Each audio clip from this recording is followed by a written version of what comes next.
الشيطان الرجيم بسم الله الرحمن الرحيم فيه آيات بينات مقام إبراهيم ومن دخله كان آمنا ولله على الناس حج البيت من استطاع إليه سبيلا ومن كفر فإن الله غني عن العالمين.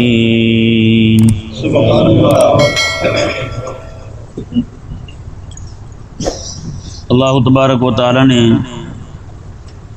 ان آیات مبارکہ میں یہودیوں کے شبہ کا جواب دیا کہ وہ کہتے تھے کہ ابراہیم علیہ نبینا و علیہ السلام کا کعبہ کے ساتھ تعلق نہیں ہے، تو اللہ تبارک و تعالی نے کعبہ مشرفہ کی کچھ عظمتیں اور شانیں بیان فرمائیں اور بالدلائل یہ واضح کیا کہ ابراہیم علیہ السلام کا ہی تعلق ہے کعبہ کے ساتھ، ابراہیم علیہ السلام نے ہی تعمیر کیا اسے، یعنی تعمیر ثانی جو ہوئی، جتنی بھی تعمیر تھی ابراہیم علیہ السلام کے ہاتھوں سے انجام پائی۔ سب سے پہلی بات کعبے کی فضیلت جو بیان کی رب تعالیٰ نے فرمایا ان اول بیت وضع للناس، بس سب سے پہلا گھر جو لوگوں کے لیے بنایا گیا یہ اس کی سب سے پہلی فضیلت ہے۔ اور دوسری فضیلت رب تعالیٰ نے فرمایا مبارکہ، وہ برکت والا ہے، کیا ہے؟ برکت والا گھر ہے، وہدی للعالمین، سارے جہان والوں کے لیے مرکز ہدایت ہے۔ یہ تیسری شان بیان ہوئی۔ چوتھی فیہ آیات بینات، اس میں کھلی نشانی ہیں۔ پانچویں مقام ابراہیم، مقام ابراہیم ہے اس میں جی۔ اور چھٹی ومن دخلہ کان آمنا، جو بھی یہاں آ گیا امن میں آ گیا۔ ساتویں وللہ علی الناس حج البیت من استطاع الیہ سبیلا، اللہ کے لیے لوگوں پر واجب ہے اس گھر کا حج کرنا فرض ہے جی۔ یہ 7 فضیلتیں۔ 8ویں فضیلت ومن کفر فإن اللہ غنی عن العالمین، اس کا انکاری جو ہے، اس کے حج کا انکاری وہ کافر ہے، وہ کیا ہے؟ کافر ہے۔ یعنی اللہ تبارک و تعالی نے 8 عظمتیں اور شانیں بیان کی کعبہ مشرفہ کی جی۔ یعنی جواب دینا تو مقصد تھا انہیں یہودیوں کو، کہ یہودیوں نے کہا کہ اس کا تعلق، کعبے کا تعلق ابراہیم علیہ السلام کے ساتھ نہیں ہے، ابراہیم علیہ السلام یہاں نہیں آئے، تو ان کا جواب تو دیا ہے صرف اس بات میں کہ مقام ابراہیم، کہ مقام ابراہیم ہے یہاں، باقی چیزیں جو بیان کی ہیں اس میں کعبے کی عظمت بھی بیان فرما دی جی، لوگوں کے لیے کچھ احکامات بھی بیان فرما دیے۔ اللہ تبارک و تعالی نے ارشاد فرمایا ومن دخلہ کان آمنا، جو بھی بندہ یہاں داخل ہو گیا ہے وہ امن میں آ گیا۔ یہیں سے پڑھنا تھا نا آج بھائی، جو بھی بندہ یہاں آ گیا ہے وہ امن میں آ گیا ہے، کیونکہ حرم کے اندر بندے تو بندے، وہاں پہ پرندوں کو بھی مارنا جائز نہیں ہے۔ یہاں تک کہ کوئی شکار بیٹھا تھا، ایسا پرندہ شکاری جسے پسند کرتے ہیں اس کا کھانا، تو کسی بندے نے اشارہ کر دیا کہ وہ دیکھو، کسی کو اشارہ کر دیا، وہ خود محرم تھا، احرام میں تھا، کسی کو اشارے سے بتا دیا وہ، تو اس پہ بھی، یعنی اس پہ بھی شریعت مبارکہ نے لاگو کیا کہ یہ بھی صدقہ دے، دم دے، یہ بھی، یعنی کیونکہ کسی بھی فعل کی طرف رہنمائی کرنے والا جو ہے وہ بھی فاعل کی طرح ہوتا ہے، تو جیسے اس، اگر وہ بھی بندہ محرم تھا، اس نے شکار کر لیا ہے، جیسے اس پر لازم ہوگا اسی طرح اس پر بھی لازم ہوگا۔ تو یہاں تک کہ کوئی بندہ کتنا بڑے سے بڑا مجرم بھی وہاں داخل ہو جائے تو اسے وہاں سے نکالنے کی اجازت نہیں ہے۔ یہ وہ جگہ ہے۔ حضرت عبداللہ بن عمر رضی اللہ تعالیٰ عنہ ارشاد فرمایا کرتے تھے، فرماتے کوئی بندہ میرے والد صاحب کو قتل کر دے، شہید کر دے، پھر وہی بندہ کعبے میں داخل ہو جائے، حرم میں آ جائے، میں اسے کچھ نہیں کہوں گا، وہاں اسے کچھ نہیں کہوں گا، کیونکہ وہ جگہ ایسی ہے، یعنی کہ اتنا اس کا طاقت، اتنی اس کی حرمت کہ بڑے سے بڑا مجرم بھی ہو رہا اسے کچھ نہیں کہنا ہے جی۔ بتائیں بھائی، بڑے سے بڑا مجرم اور رب تبارک و تعالیٰ بندوں کو اسے کچھ نہیں کہنے دیتا، بڑے سے بڑا گناہ گار ہو، بڑے سے بڑا مجرم ہو، گناہ کر کے وہاں چلا جائے رب تعالیٰ سے معافی مانگنے کے لیے، رب کیوں کہے گا اسے کچھ؟ شرط یہ صدق کے دل کے ساتھ جائے۔ کریمہ کا صلی اللہ علیہ وسلم نے ارشاد فرمایا کہ کعبہ مشرفہ جو ہے یہ جب بندہ مومن کی نگاہ پڑے نا احتساب کے ساتھ، نیکی کی نیت کے ساتھ، یہ نہ کہ وہاں حاجیوں کی جیب کاٹنے گیا ہو، ہوتے نا ایسے، ایسی مقدس جماعت ہر جگہ پائی جاتی ہے نامرادوں کی. تو فرمایا کہ کوئی بندہ خالص نیکی کی نیت کے ساتھ کعبہ مشرفہ پہ جیسے اس کی نگاہ پڑے نا، اللہ تبارک و تعالیٰ اس کے پچھلے گناہوں کو ایسے صاف فرما دیتا ہے جیسے ماں کے پیٹ سے ابھی پیدا ہوا. سمجھ آیا نا مسئلہ؟ تو یہ اللہ تبارک و تعالیٰ نے وہاں فضیلت رکھی ہے. کریمہ کا صلی اللہ علیہ وسلم نے جب ہجرت فرما لی نا مکہ مکرمہ سے حضور مدینہ تشریف لے آئے، تو ایک دن وہ لوگ جنہوں نے آقا علیہ السلام کو مجبور کیا تھا حرم مکی سے نکلنے پر، وہ لوگ وہیں کھڑے ہیں، یعنی کہ حرم کی سرحد پر جہاں حد ہے حرم کی وہیں کھڑے ہیں. تو ایک ہرنی جو ہے نا اس کے پیچھے بھیڑیا بھاگتا ہوا آیا، بھیڑیا پکڑنا چاہتا تھا ہرنی کو. جیسے پہنچا وہاں حرم کی حدود میں ہرنی داخل ہوئی، بھیڑیا باہر ہی رک گیا، بھیڑیا اندر نہیں آیا. وہ جو کھڑے تھے لوگ کافر مشرکین، انہوں نے کہا بڑی حیرانگی ہے یار، بھیڑیا بھی حرم کا احترام کرتا ہے، بھیڑیا بھی حرم کا احترام کرتا ہے. تو آگے سے بھیڑیا وہیں بول اٹھا، کہنے لگا یہ تو تم بے شرم لوگ ہو کہ تم نے امام الانبیاء کو یہاں نہیں رہنے دیا، مجھے تو بھائی حیا آتی ہے، رب کے حرم سے کیسے نکالوں، وہ بھی جانور کو، وہ بھی ہرنی کو کیسے نکالوں رب کے حرم سے، وہاں جا کے شکار کروں. یہ تم بدتمیز لوگ ہو، تم بے حیا ہو کہ تم نے امام الانبیاء علیہ السلام کو یہاں نہیں رہنے دیا. جی پھر سارے جناب پھیکے پڑ کے منہ لے کے لٹکائے کھڑے تھے وہاں پہ. اب بتائیں جی کتنی بڑی بات ہے یار، ایک بھیڑیا ہو کر خونخوار بھیڑیا ہے. آپ کو پتہ ہے بھیڑیا کہاں معافی دیتا ہے؟ یہ درندے جو ہوتے ہیں کہاں معافی دیتے ہیں؟ کسی کے پیچھے پڑ جائیں. لیکن قربان جائیں حرم کی شان پر کہ بھیڑیا جو ہے نا وہ نہ صرف یہ کہ حرم کا احترام کیا اس نے، بلکہ جاتے ہوئے ان کافروں کو ناموس رسالت کا مسئلہ بھی سمجھا گیا. انہوں نے کہا تمہیں حیا نہیں چاہیے، تم نے امام الانبیاء علیہ السلام کو حرم سے نکال دیا ہے. جی بتائیں بھائی، آج کافر جو ہیں وہ تو دین کے دشمن بنے ہی بنے، یہ کلمہ پڑھنے والے کیوں دشمن بن گئے ہیں بھائی؟ یہ دین کے دشمن کیوں بن گئے؟ یہ انہوں نے بل پاس کیا ابھی، یہ پرسوں والی بات ہے، پرسوں والے دن انہوں نے باقاعدہ جناب پوری اسمبلی میں کہا ہے. اور آپ کو حیرانگی ہوگی وہاں پہ جتنے مولوی بیٹھے تھے داڑھیوں والے، صرف تین بندوں نے مخالفت کی ہے اس بل کی، باقی سارے شامل ہیں، صرف 3 بندوں نے مخالفت کی. اور مزے کی بات یہ ہے جو 3 بندوں نے مخالفت کی ہے ان 3 کا مولویوں کے ساتھ تعلق نہیں ہے. وہاں پہ جو مولوی بیٹھے ہیں وہ بھی بزرگ ہستی ہیں. وہاں جو موجود مولوی ہیں ان مولویوں میں سے کسی کا بھی نکاح بلاول بھٹو کے ساتھ کر دی جائے کسی مولوی کا، تو یعنی انہیں بھی اعتراض نہیں ہوگا. اندازہ لگائیں کتنے بڑے بے حیا ہو چکے ہیں، کتنے بڑے کمینے ہو چکے ہیں کہ اب اس طرح کی حرکتیں، نعوذ باللہ من ذالک، کلمہ پڑھنے والے. اب بتائیں یار اتنے سارے لاکھوں لاکھ لوگ بہ گئے ہیں، کتنے سارے بیچارے جو ہے نا وہ ان کی مائیں بہ گئی بچوں کی، ان کے ابے بہ گئے، ان کے رشتہ دار بہ گئے، پورے گھر بہ گئے ان کے، کئی بستیاں تباہ ہو گئی ہیں، وہاں پہ نام و نشان تک نہیں بچا، کچھ نہیں بچا وہاں پہ، ہر چیز بہ گئی، اتنا پانی آیا ہے. وہاں لوگ بہ رہے ہیں اور ان کو حقوق یاد آ رہے ہیں تو کن کے یاد آ رہے ہیں؟ لپاڑوں کے، بغیرتوں کے، ہم جنس پرستوں کے حقوق یاد آ رہے ہیں. جو مرد کے ساتھ زندگی گزارنا چاہتا ہے، عورت کے ساتھ زندگی گزارنا چاہتی ہے، ان کنجروں کے حقوق یاد آ رہے ہیں. بتائیں بھائی کتنا بڑا ظلم و ستم ہوا ہے ہمارے ساتھ. اور افسوس والی بات یہ ہے کہ مولوی بول تک نہیں رہے. کوئی بولا ہے؟ بتائیں بھائی کسی نے کوئی احتجاج کا اعلان کیا ہو، کسی نے کوئی جلوس کا اعلان کیا ہو؟ کریمہ کا صلی اللہ علیہ وسلم نے ارشاد فرمایا میں کہ یہودیوں کے یہودی جو تھے نا، عام یہودی، وہ حرکتیں کرتے تھے غلط، ان کے مولوی پہلے 1-2 بار روکتے تھے، پر نہ کرو کمینے، وہ گندا کام ہے. فرمایا کہ جب وہ نہ رکتے آقا علیہ السلام نے فرمایا بعد میں وہ بھی ان کے ساتھ ہی بیٹھ جاتے، ان کے ساتھ کھاتے پیتے. پھر مولوی اور وہ سارے ایک جیسے ہوتے. جیسے آج ہمارے ہاں کرکٹ پہ مولوی اور عوام ساری ایک ہو چکی ہے، یعنی میچ جو ہرے ہیں مولویوں کو بھی دکھ لگا ہوا ہے، مولوی بھی غم میں مبتلا ہیں. یعنی کہ اللہ تعالیٰ آپ کو یہ غم بڑھائے. میری تو ہر بار دعا ہوتی ہے اللہ کرے باقی کچھ بھی ہو جائے پاکستانی ہار جائیں، میں سچی کہہ رہا ہوں، ان ذلیل کے بچوں نے پوری قوم کو بغیرت کر دیا ہے۔ میں کوئی معذرت نہیں کرتا کسی کو شوق ہو میچ دیکھنے کا تو مرے پڑے، مجھے کسی کے ساتھ کوئی نہیں لگتا، مجھے لگتا ہے حضور کے دین کے ساتھ۔ بتائیں کروڑوں روپیہ یہی کھلاڑی لیتے ہیں یار، بتائیں کس مد میں لیتے ہیں، کس لیے لیتے ہیں؟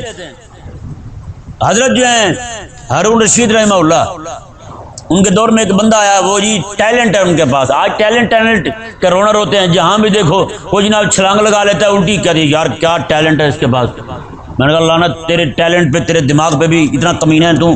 ہارون رشید رحمہ اللہ کے پاس ایک بندہ آیا جی، اس نے کوئی ہنر دکھانا چاہتا ہے، انہوں نے کہا دکھائے ہمیں بھی، ہم بھی دیکھیں۔ اس نے کیا کیا، سوئی جناب اس طرح وقفے کی جیسے بچہ بیٹھا ہے وہاں پہ ایک سوئی جناب اس طرح زمین میں ٹھونک دی، یہاں سے کھڑا ہو کے سوئی اس نے پھینکی اس طرح، وہ سوئی جو ہے نا اگلی سوئی کے سوراخ سے باہر نکل گئی اس طرح، انہوں نے پھر چھوڑی، دوسری سوئی، تیسری، چوتھی، کئی ساری سوئیاں اس طرح کر کے اس نے پھینکی، ساری سوئیاں اس کے نکے سے پرلی طرف نکل گئیں۔ سلطان حضرت ہارون رشید رحمہ اللہ نے کہا کہ اسے 1 دینار انعام دیا جائے اور اسے 10 جوتے مارے جائیں، 1 دینار انعام اور 10 جوتے مارے جائیں اسے۔ 1 دینار بھی مل گیا انعام میں اور 10 جوتے بھی پڑ گئے۔ اب لوگ ہکے بکے، اگر یہ مستحق تھا جوتوں کا تو انعام کیوں، پیسے کیوں؟ اگر یہ پیسوں کا مستحق تھا تو جوتے کیوں؟ نہیں سمجھ آیا؟ کسی کو بندہ فرودے کا پیالہ پلا کے بعد میں 2 چپیٹے مار دے، وہ کہ بھئی اگر اتنا معزز صاحب فرودہ کھلایا تو پھر چپیٹے کیوں ماری ہیں؟ اتنا کمینہ تھا، چپیٹوں کا مستحق تھا تو فرودہ کیوں کھلایا آپ نے؟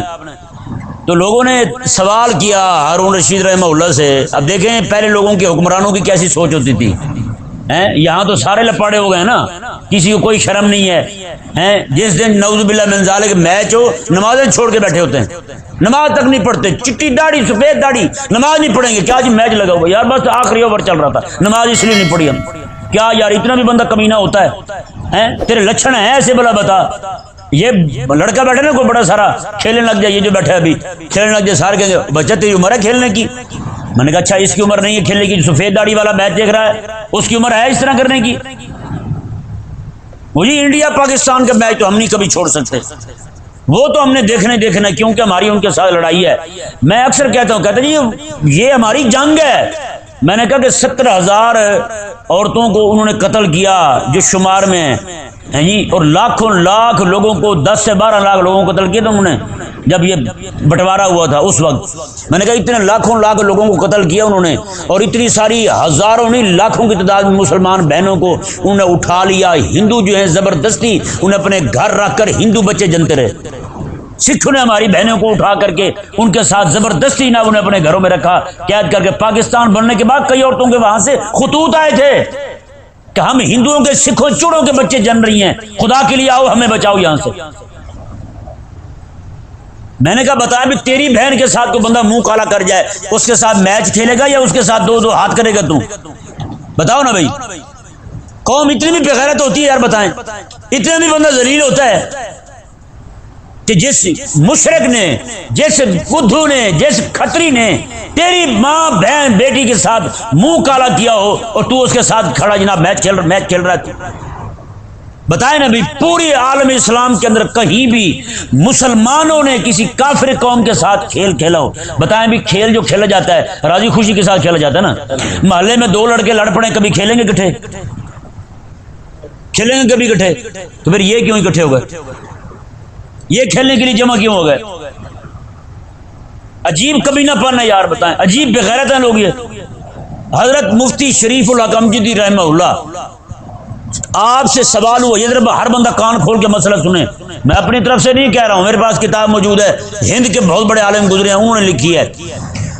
ان سے سوال ہوا کہ ایک لڑکا میچ کھیل رہا تھا، سنیں ذرا غور سے، ایک لڑکا میچ کھیل رہا تھا، دوسرا وہاں سے گزرا، میچ کھیلنے والے نے گزرنے والے کو کہا آؤ آپ بھی کھیلو، آؤ آپ بھی کھیلو۔ اس نے کہا اللہ تمہیں برکت دے اس کھیل میں، آپ کھیلو۔ اب یہ سوال پیش ہوا اس عالم کے پاس، یہ آپ فرمائیں کہ یہ کھیل کے لیے برکت کی دعا کرنا کیسا ہے؟ کھیل کے لیے برکت کی دعا کرنا کیسا ہے؟ انہوں نے فرمایا کہ کھیل حرام ہے، وہ والا کرکٹ میچ وہ کھیلنا بولو نا ذرا سارے، کرکٹ کھیلنا حرام ہے. کیوں حرام ہے بھائی؟ یہ کافروں کی ایجاد ہے، اور جتنے کھیلنے والے ہیں سارے شرابی، چرسی، بھنگی، دنیا جہان کے لچے لوگ ہیں، دنیا جہان کے لچے لوگ ہیں. یہ الگ بات ہے، کھیلتے کھیلتے جب ریٹائر ہونے کے قریب ہوتے ہیں تو پگڑی باندھ کے تبلیغی بن جاتے ہیں، مونچھیں صاف کی اور بزرگ بن گئے، یہ الگ بات ہے. اسے کہتے ہیں مذہبی ٹچ. کیا مذہبی ٹچ؟ یعنی پوری دیگ خنزیر کے گوشت کی ہے، پوچھل اس میں ہرنی کی ہے، یا دم اس میں بکری کی ہے، یہ مذہبی ٹچ ہو گیا. ایک دم جو ہے وہ کیا ہے؟ مذہبی ٹچ ہے. جیسے سیاسی جماعتیں ہیں، آگے سارے لپاڑے لوگ ہیں، پیچھے 4-5 پیر کھڑے ہیں، یہ مذہبی ٹچ ہے. پورے جناب وہ پروگرام ہوا ساری رات کا، اس میں گانے بجتے رہے ہیں جی، ڈی جے بجتا رہا، بدماشی ہوتی رہی، وہاں پہ کھڑے ہو کے علماء کی پگڑیاں اچھالی جاتی رہی. شروع میں ایاک نعبد و ایاک نستعین پڑھ کے مذہبی ٹچ ہو گیا. ہے یا نہیں ایسا؟ یہ ابھی بھی جو بل پاس ہوا ہے، اس بل کی اسمبلی، ہر اسمبلی کے شروع میں پہلے تلاوت قرآن ہوتی ہے. بتائیں کیسا مذہبی ٹچ ہے؟ یہ وہی بھنگی تھے کسی علاقے کے چرسی نا، شرابی، انہوں نے بھوک لگی ہوئی تھی، انہوں نے تو کہیں سے بکری چوری کی، تو اس کی کھال جو ہے گوشت کھا لیا. انہوں نے کہا یار گناہ بڑا ہو گیا ہے، انہوں نے کھال مدرسے میں دے دیتے ہیں تاکہ گناہ معاف ہو جائے. صبح بتا ہی رہے تھے کسی کو، انہوں نے کہا جی رات کو ہم نے بکری چوری کی ہے، گوشت کھایا ہم نے، تو گناہ ہو گیا ہم سے. ہم نے کہا چلو یہ گناہ بھی معاف ہو، ہم نے وہ کھال مدرسے کو دے دی. بتائیں یہ مذہبی ٹچ کیسا دیا انہوں نے؟ بخشش بھی کیسی کروا رہے ہیں. مفتی صاحب رحمہ اللہ سے پوچھا گیا جی آپ فرمائیں، انہوں نے فرمایا یہ کھیل حرام ہے، اور حرام میں برکت کی دعا کرنے والا بندہ کافر ہے. حرام میں برکت کی دعا کرنے والا کافر ہے. جیسے میں نے پہلے آپ کو بتایا تھا، کوئی بندہ زنا کرنے لگے پہلے بسم اللہ پڑھے تو کیا ہو جائے گا؟ کافر ہو جائے گا. چوری کرتے ہوئے بسم اللہ پڑھنے لگے تو کیا ہو جائے گا؟ بسم اللہ کا مطلب یہ ہے مولا تیری مدد کے ساتھ میں یہ کر رہا ہوں، تیری مدد کے ساتھ. یعنی زنا کر رہا ہے اور یہ کہہ رہا ہے کہ رب کی مدد مانگ کے، رب تعالیٰ کی مدد سے میں زنا کر رہا ہوں. چوری کر رہا ہے، کہہ رہا ہے کہ رب تعالیٰ کی مدد سے. شراب پیتے ہوئے بسم اللہ پڑھنے والا بندہ کافر ہے. کیا مطلب ہے اس کا؟ حرام پی رہا ہے، رب تعالیٰ کے حکم کی مخالفت کر رہا ہے اور بسم اللہ پڑھ رہا ہے. آج افسوس تو یہ ہوا کہ مولوی بیٹھے ہوئے بڑے بڑے مدرسوں میں بڑی بڑی گدیوں پر بیٹھ کے مولوی وظیفے بتا رہے ہوتے ہیں میچ جیتنے کے. بتائیں رسول اللہ علیہ السلام نے میں 3 کھیلوں کے علاوہ مسلمان کے لیے کوئی کھیل حلال نہیں. اور وہ کھیل بھی کیسا ہے؟ 3 کھیلوں کے اندر جہاد کی تیاری. آقا علیہ السلام نے ارشاد فرمایا گھوڑ دوڑ، جی کیا گھوڑ دوڑ، نشانہ بازی، تیر اندازی، تیر پھینکتے ہیں. بتائیں گھوڑ دوڑ ہو تو گھوڑے پہ چڑھ کے غازی جہاد کرے گا، تو اس کھیل کا نفع کسے ہوا؟ اسلام کو کہ نہیں؟ اچھا وہی غازی جو ہے وہ جناب بچہ جو ہے اگر تیر اندازی سیکھے گا تو بتائیں اس کا نفع کسے ہوگا؟ اسلام کو. آج تک یہ کھیلتے رہے، بتائیں نفع کس کو ہوا ہے؟ میچ اتنے جیتے ہیں کمینے، کبھی کشمیر کا 1 ایکڑ زمین بھی جیتی ہے انہوں نے، دنیا میں کوئی زمین جیتی ہو انہوں نے. مرتے پھرتے ہیں. یہ کھیل کے دیوانے بنے تو یہ شیطان خائن پہ مسلط ہوا ہے، ورنہ کبھی مسلط نہ ہوتا. مسلمان کے اندر اگر ایمان کی، اسلام کی، دین کی، شریعت کی، قرآن کی محبت ہوتی تو کبھی بھی یہ ذلیل لوگ ہم پہ مسلط نہ ہوتے. کیونکہ آج ہر بچے کو لگا دیا گیا جناب، ہر بچہ گیند بلہ پکڑ کے جناب گھوم رہا ہے. اتوار والے دن جو نماز نہیں نہ پڑھتے، صبح جناب میدان میں گئے کھڑے ہوتے ہیں، وہاں پہ سارے کے سارے. ہارون رشید رحمہ اللہ کو سوال کیا انہوں نے کہ کیا کیا آپ نے؟ اسے جناب اگر انعام کا مستحق تھا تو جوتے کیوں، جوتوں کا مستحق تھا تو انعام کیوں؟ انہوں نے فرمایا کہ اس نے محنت کی ہے اس لیے اس کو 1 دینار دیا میں نے انعام. اور فرمایا کہ جوتے کیوں مارے ہیں 10؟ میں جوتے اس لیے مارے ہیں اس بے شرم نے جو ادھر سارا زور لگایا ہے. اللہ تبارک و تعالیٰ نے اسے عقل، فہم اور ذہانت دی تھی، اس نے رب تبارک و تعالیٰ کے دین کے غلبے کے لیے ادھر صرف کیوں نہیں کی؟ آج بچے کو پکڑ کے دھکا دے کے کہتے ہیں مولوی صاحب اسی طرح دیکھیں بڑا ٹیلنٹڈ ہے. کیا ٹیلنٹ ہے ابھی ہیں؟ وہ جناب ایک سانس میں ٹپال فیملی مکسچر جو ایک کیا نام ہے پتی ہوتی ہے، کہتے ہیں اس کا نام 100 بار لے لیتا ہے ایک سانس میں. میں نے کہا اسے 1 جوتا پڑھنا چاہیے، تجھے 101 پڑھنا چاہیے. اتنی حیا نہیں ہے یار ہمارے نعوذ باللہ من ذالک لوگوں میں کہ جناب اپنے بچوں کو اللہ تبارک و تعالی نے اولاد دی ہے نا، اپنے آپ کو بھی اسلام کے لیے صرف کرنے کا حکم ہے، اپنے بچوں کو بھی اسلام کے لیے صرف کرنے کا حکم ہے، اپنے بچوں کو بھی اسلام کی طرف لگائیں، آپ کے بچے جو ہیں وہ بھی اسلام کے کام آئیں یار۔ اللہ تبارک و تعالی نے جیسے حضرت عمر رضی اللہ تعالیٰ عنہ، اللہ اکبر، حضرت عمر رضی اللہ تعالیٰ عنہ حضور سے اجازت مانگتے ہیں، حضور اجازت دیں میں ذرا مونچھیں بڑی رکھ لوں۔ میں کیوں بڑی رکھے گا؟ انہوں نے کہا لِأُحِيبَ بِهِ الْكُفَّارِ، یا رسول اللہ میں چاہتا ہوں تاکہ مونچھیں بڑی ہوں تو میں اس کے ساتھ کافروں کو ڈراؤں۔ کیا کروں؟ کافروں کو ڈراؤں۔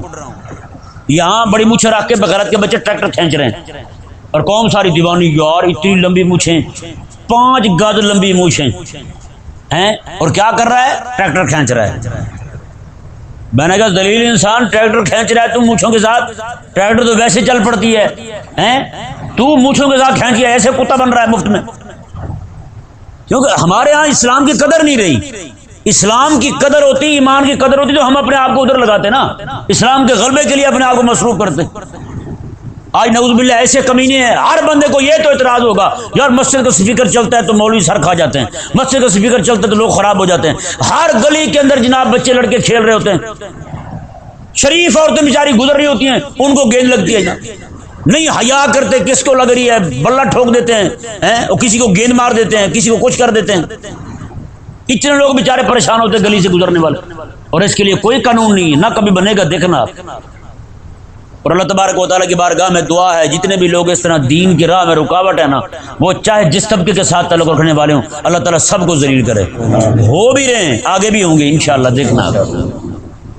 دل سے دعا نکلتی ہے، ایمانداری والی بات ہے۔ کل مجھے ایک بندہ بتا رہا تھا، اس نے کہا ایک مالدیپ کوئی کافر ہیں، ان کی ٹیم ہے عورتوں کی اور ایک پاکستانی ٹیم ہے عورتوں کی، وہ دونوں کھیل رہی تھی۔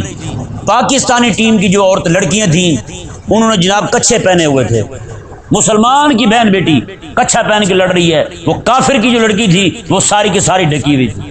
بتائیں، اندازہ لگائیں، یعنی کافر کی لڑکی، کافر عورت جو ہے پوری کی پوری ڈھکی ہوئی ہے، اور ایک کلمہ پڑھنے والے عاشق رسول کی بیٹی جو ہے وہ جناب ننگی کھڑی ہے، اور کروڑوں لوگ دیکھ رہے ہیں، اربوں لوگ دیکھ رہے ہیں۔ اندازہ لگا سکتے ہیں آپ کہ ہماری غیرت جو ہے وہ کہاں گری ہوئی ہے۔ مجھے اس بات کی سمجھ نہیں آتی جو لڑکیوں کو اکیلے بھیج دیتے ہیں، یہ بھاگ کے پوچھتے ہیں مسئلہ مولوی صاحب عورتیں مزار پہ جا سکتی ہیں؟ میں نے کہا یار یہ بتا، باپ گھر میں بیٹھا ہو، لڑکی 3-3 4-4 مہینے ہاسٹل میں پڑی رہے، یہ جائز ہے؟ تو یہ بھی پوچھو، مزار پہ جا سکتی ہے عورت؟ جی مولوی ایک دم سے بڑھانگ کر کے بولے گا حرام، حرام ہے، مانتے ہم، لیکن یہ بھی بتا ساتھ بھائی، جو عورت مزار پہ نہیں جا سکتی، مرے ہوئے بزرگ جو فوت شدہ بزرگ ہے اس کی قبر پہ نہیں جا سکتی جہاں اسے خطرہ نہیں ہے، تو وہ لڑکی جو ہے نوجوان بھی ہو، پھر بالغہ بھی ہو، پھر یونیورسٹی میں بھی جائے، لڑکوں کے ساتھ بیٹھ کے پڑھے بھی، کھلا ماحول ہو، مخلوط تعلیم ہو، کو ایجوکیشن ہو، وہاں جا کے پھر 3-3 4-4 مہینے تک لڑکی اکیلی پڑی رہے، یہ مسئلہ نہیں پوچھتے، اور یہ کوئی بیان بھی کر دے تو پھر باغ لگ جاتی ہے ان کو، نعوذ باللہ من ذالک۔ ایسی ایسی باتیں میں کیا بتاؤں آپ کو۔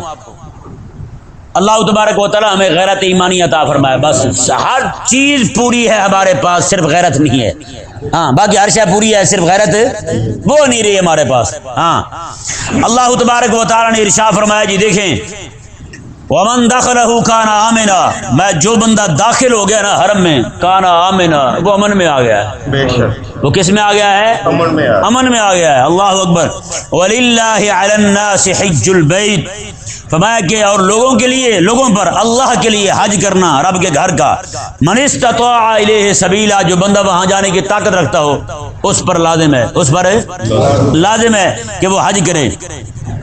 اور آج یہ بھی دیکھ لیں، 2 بندے، ایک انڈیا کا ایک پاکستان کا، یہاں کے دروگے والے کا، انڈیا کا کوئی شہاب الدین نام کا مولوی ہے، بندہ ہے وہ عام، ایسے پینٹ کوٹ پہنا ہوا ہے اس نے، وہ جناب حج پہ جا رہا ہے، پیدل چلا ہوا ہے، ایسا جناب جم گٹھا لوگ اس کے پیچھے بھاگ رہے ہیں، اور مولوی جو ہیں وہ لپاڑے، وہ جناب تقریریں کر رہے ہیں، مولوی کتابیں لکھ رہے ہیں، جناب واہ واہ واہ واہ، بتائیں انہیں کو کام ہی نہیں ہے ذلیلوں کو، رب جسے ذلیل کرے وہ ایسے کرتے ہیں۔ اب وہ بندہ کریم آقا صلی اللہ علیہ وسلم نے دیکھا حج کے موقع پر، ایک بزرگ ہیں اور اس کے 2 بچے ہیں، وہ اسے پکڑ کے اس طرح کر کے لا رہے ہیں، ایک کندھوں پہ اس طرح پکڑ کے لا رہے ہیں، وہ جناب ایسا ایسا چل رہے ہیں۔ آقا علیہ السلام نے کہ یہ کیا ہوا ہے، ایسا کیوں ہے؟ انہوں نے کہا جی انہوں نے منت مانی تھی کہ یہ کسی کے کندھوں پہ حج کریں گے۔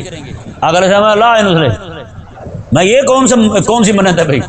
آقا علیہ السلام نے ایک بندے کو دیکھا وہ دھوپ میں کھڑا ہوا، میں تجھے کیا ہوا؟ اس نے کہا میں نے منت مانی تھی میں پورا دن دھوپ میں کھڑا ہوں گا۔ میں نانا چھوڑ دے، چل سائے میں بیٹھ، کوئی منت نہیں ہے۔ بتائیں بھائی، اب جہاد پہ بندہ جا سکتا ہے تو وہ جناب ایسی حرکتیں کر کے لاکھوں کروڑوں لوگوں کو جناب اپنی طرف متوجہ کر کے کون سا حج ہے یار؟ ہمارے بزرگ جاتے ہوئے بتاتے نہیں تھے کسی کو، کہتے تھے کوئی بندہ مجرم جو ہے نا، اگر اسے گرفتار کر کے اس کے آقا کے پاس لے جایا جائے تو وہ اس طرح کی حرکتیں کرتا ہے۔ آج جو ہم کرتے پھرتے ہیں، آج جو کہتے ہیں میں نے ملو وارو وار میں مدینے چلیاں ہیں، جد گئی میں شہر مدینے میں نے حاجی لایا گھٹ کے سینے، کیا یعنی کہ ذہن بنا دیا ہمارے لوگوں کا، نعوذ باللہ۔ ہمارے میں حقیقت کہہ رہا ہوں، ایک بزرگ کے بارے میں ابھی مجھے معلوم ہوا ہے، ایک بزرگ بہت بڑے عالم تھے، وہ گئے مدینہ شریف، وہاں جا کے کہتے 3 دن پورے باب السلام میں پڑے رہے، کہتے مجھے شرم آتی ہے رسول اللہ علیہ السلام کے سامنے کیسے جاؤں، شرم آتی ہے مجھے۔ 20 سال سے زیادہ عرصہ ایک بزرگ، ایک بندہ وہ چوری کرنے والا بندہ، پاکستان کا بزرگ نہیں ہے، چور تھا وہ، بزرگ تو ہو گیا نا، 20 سال سے زیادہ عرصہ مدینہ شریف گیا، سرحد نہیں گزرا گئے حرم کی، مدینے کی حد نہیں گزرا گئے، باہر ہی بیٹھا، 20 سال ادھر ہی گزر گئے۔ کسی نے پوچھا جا کے انہوں نے کیا ہوا ہے، اس نے کہا یار میں چوری کرتا رہا ہوں، اب شرم آتی ہے رسول اللہ کے سامنے کیسے جاؤں، آپ کی امت کو تکلیف دے کے آیا ہوں میں۔ بتائیں اس نے توبہ نہیں کی ہوگی؟ کہاں یہ لوگ یارو، کہاں اور آج ہم ہیں۔ اور یہ جو ابھی پاکستان سے روانہ ہوئے بندہ، نعوذ باللہ، کہتا جی میں پہلے داتا صاحب جاؤں گا، پھر بابا خادم حسین رضوی کے دربار پہ جاؤں گا، وہاں سے پھر میں سیدھا مدینے جاؤں گا، تو میں لبیک والوں کو کہتا ہوں، سارے سنیوں کو کہتا ہوں، سارے میرا خیال کرنا، میں بس تھوڑے سے پیسے لے کے جا رہا ہوں، آپ نے میرا خیال کرنا ہے اب۔ بتائیں بھائی، اس نے کہا جی آپ نے کوئی ویزا وغیرہ لیا ہے، آپ جو ظاہری بات ہے اتنے سارے ملکوں سے ہوتے ہوئے جائیں گے۔ کہتا میں نے وزیر اعلیٰ شباش وزیر اعظم کو خط لکھ دیا، میں نے کہا کہ میرا بندوبست کر تو آگے، وہ خط یہاں سے چلا گیا ہے، میں بھی یہاں سے چلا گیا ہوں۔ بتائیں یہ حساب ہے، پوری قوم کا پتہ نہیں کس طرف لگا دیا۔ اب سارے جناب یوٹیوب والے، فیس بک والے، سارے جناب ادھر اوندھے پڑے، واہ واہ واہ حاجی صاحب پیدل جا رہے ہیں، نہیں پتہ ہی نہیں۔ بے شرمو، جو تو پیدل جا رہے ہو تم، یہی تم جا کے یہاں سے جہاز پہ روانہ ہو جاؤ، جو وقت تم یہاں لگاؤ گے وہی وقت تم جا کے رسول اللہ علیہ السلام کی بارگاہ میں بیٹھے رہو، وہی وقت تم جا کے کعبہ مشرفہ میں گزارو تم۔ عجیب کیفیت ہے۔ حضرت پیر جماعت علی شاہ رحمہ اللہ جب پہلی بار نئے جہاز آئے تھے ہوائی، پہلی بار جہاز پہ جانے لگے، ہوائی جہاز، پہلے بحری جہاز پہ جاتے تھے، ایک بندے نے پوچھ لیا، انہوں نے کہا حضور سنا ہے آپ ہوائی جہاز پہ جا رہے ہیں؟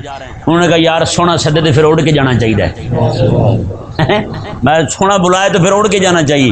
یہ عجیب بات ہے، ویسے ہمیں ہمارے لوگوں کو پتہ ہی نہیں۔ اب بتائیں نا یار، کوئی بندہ یہاں پہ جیسے یہ 7 گھر ہے یونس صاحب کا، وہ گھر سے نکلیں یہاں مسجد آ جائیں، اس میں ان کے لیے ثواب زیادہ ہے۔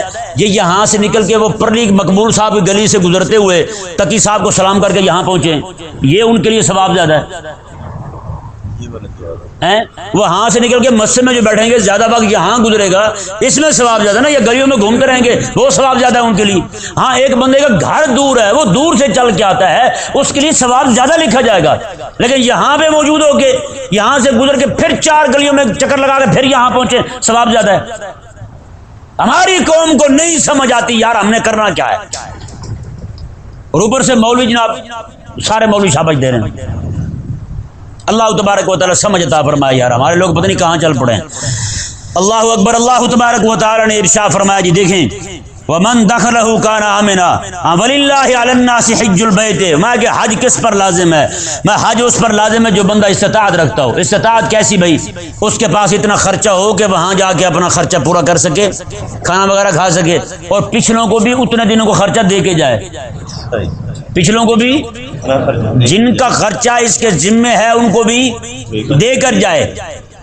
اگر اس نے رکھے ہوئے بندے تنخواہ پہ کام کرنے والے تو ان کی تنخواہیں دے کے جائے، یہ نہیں وہ جناب ادھر عمرے کر رہا ہو تو اس کے عمرے کر کے سر کے بال جھڑ جائیں، پچھلوں کے بھوک کی وجہ سے جھڑ جائیں، یہ نہیں، اگر صرف اس کے ذمے کفالت ہے اس کے گھر والوں کی تو ان کا خرچہ جتنے دن تک اس نے وہاں رہنا ہے اتنا دے کے جائے، اتنا ہو اس کے پاس، پھر اس پہ حج لازم ہے، وغیرہ لازم نہیں ہے اس پر۔ اور راستے کا اطمینان ہونا بھی ضروری ہے، راستہ مطمئن ہو، راستے میں کوئی خوف نہ ہو اسے، پھر جائے حج کرنے کے لیے۔ بتائیں اسلام اتنا تجھے آسانی دے، اتنا تیرا خیال کرے، اور تو جو ہے ایسے جناب بھاگ پڑے۔ اللہ تبارک و تعالیٰ سمجھنے کی توفیق عطا فرمائے۔ آگے اللہ تبارک و تعالیٰ نے فرمایا ومن کفر فإن اللہ غنی عن العالمین۔ رب تعالیٰ نے فرمایا ومن کفر، اور جو کوئی بندہ کفر کرے، کیا مطلب؟ یہاں تھوڑی تفصیل ہے، وہ آپ کے سامنے رکھنا چاہتا ہوں۔ ومن کفر، میں جو کوئی بندہ حج سے انکار کرے، حج سے انکار کرے یا حج نہ کرے، مسلمان تو ہو لیکن مسلمان ہو، حج کا انکار بھی نہ کرے لیکن حج کرے بھی نہ، استطاعت بھی ہو پھر بھی حج نہ کرے، تو پھر یہاں کفر کا معنی بنے گا کفر عملی۔ کون سا کفر بنے گا؟ کفر عملی بنے گا۔ جیسے حدیث پاک ہے من ترک الصلاۃ متعمدا فقد کفر، جس بندے نے جان بوجھ کے نماز چھوڑی اس نے کفر کیا ہے۔ اس نے کیا کیا ہے؟ کفر کیا ہے، یعنی کافروں والا کام کیا ہے۔ نماز نہ پڑھنا کن کا کام ہے؟ کافروں کا۔ مسلمان کا کام یہ نہیں ہے، مسلمان نماز نہیں چھوڑتا۔ تو فرمایا کہ یہاں پہ کفر عملی مراد ہوگا، بندہ مومن ہے، کلمہ پڑھنے والا ہے، پیسے بھی ہیں اس کے پاس، پھر بھی حج نہیں کر رہا سستی کی وجہ سے، یا جناب میں چلا جاؤں گا تو کیسے۔ ایک اچھا بھلا عاشق رسول بندہ، حقیقت والی بات آپ کو حیرانگی ہوگی، عاشق رسول جب بھی حضور کا نام آتا رونا شروع کر دیتا۔ ایک دن ہم نے پوچھ لیا اس سے کہ آپ عمرے پہ کب جا رہے ہیں، فوراً اس نے کہا میں تو نہیں جاؤں گا، میں نہیں جاؤں گا۔ میں نے کہا کیوں؟ کہتا میں وہاں چلا گیا تو پھر میرا کام کون سنبھالے گا؟ اور میں نے کہا تیرا عشق کون سا تھا بھائی، تو بات بات پہ رو پڑتا تھا۔ میں نے کہا یہ عشق کی وجہ سے نہیں روتا تھا، تیرے اندر کوئی چور سوچا ہے، جب چاہتا ہے اسے آن کر دیتا ہے تو رونا شروع کر دیتا ہے، جب چاہتا ہے تو اسے بند کر دیتا ہے۔ عجیب بندہ ہے۔ پہ بتائیں یار یہ بھی کوئی بات ہے بلا اڑنے والی ہے، سوچنے والی؟ ایک تو بندہ چلو ٹھیک ہے اپنے کام کر رہا ہو دین متین کا، اس کی مصروفیت ہو، یہ بھی مدینے کا ہی کام ہے۔ ایک بندہ ایسے جناب فارغ ہو بالکل کوئی کام نہ ہو تو پھر کہے جی میرا کام پیچھے کون سنبھالے گا، میں اگر مدینے چلا گیا تو۔ بتائیں پھر حضور کے صحابہ پھر کیسے گئے؟ ہر چیز چھوڑ کے حضور کے کہنے پہ جناب کیسے روانہ ہوگا؟ تو ایسا بندہ جو مسلمان ہو، کلمہ پڑھنے والا ہو، سستی کی وجہ سے حج کرنے نہ جائے تو اس کا یہ عمل کافروں والا ہے، وہ خود کافر نہیں ہے، وہ خود مومن ہے۔ آقا علیہ السلام نے ارشاد فرمایا، دیکھیں حضور نے فرمایا جو بندہ مکے حج کرنے کی طاقت رکھتا ہو، پیسے بھی ہوں، راستہ بھی پرامن ہو، اس کے باوجود نہ آئے، آقا علیہ السلام نے فرمایا پھر اس کی مرضی ہے، چاہے یہودی ہو کے مر جائے یا نصرانی ہو کے مر جائے۔ یہ حضور فرما رہے ہیں۔ مطلب کیا ہے؟ میں جو عاشق محبوب حقیقی رب تبارک و تعالی جو ہے، میں اس کا گھر دیکھنے کا بھی اسے شوق نہیں ہے، تو ڈائریکٹ دفعہ ہو جائے یہودی مرے یا نصرانی مرے، اسے کیا پرواہ ہے؟ رب تبارک و تعالی کی بارگاہ میں کوئی اس کی کوئی قدر قیمت نہیں ہے اس بندے کی۔ بتائیں کتنی بڑی بات فرمائی ہے حضور نے۔ اب اگر کوئی کلمہ پڑھنے والا ہے، اپنے آپ کو مسلمان کہتا ہے، لیکن وہ رب تبارک و تعالیٰ کے گھر کا حج جو ہے اسے فضول کام سمجھتا ہے۔ کیا سمجھتا ہے؟ فضول کام سمجھتا ہے۔ تو کافرہ کا معنی یہاں پہ حقیقی ہوگا کہ وہ کافر ہو گیا ہے، اور کفر بھی معنی حقیقی ہوگا، یعنی اس نے کفر بھی کیا ہے اور خود بھی کافر ہو گیا ہے، کیونکہ رب تبارک و تعالیٰ کے کسی حکم کو ہلکا سمجھنے والا بندہ کافر ہے۔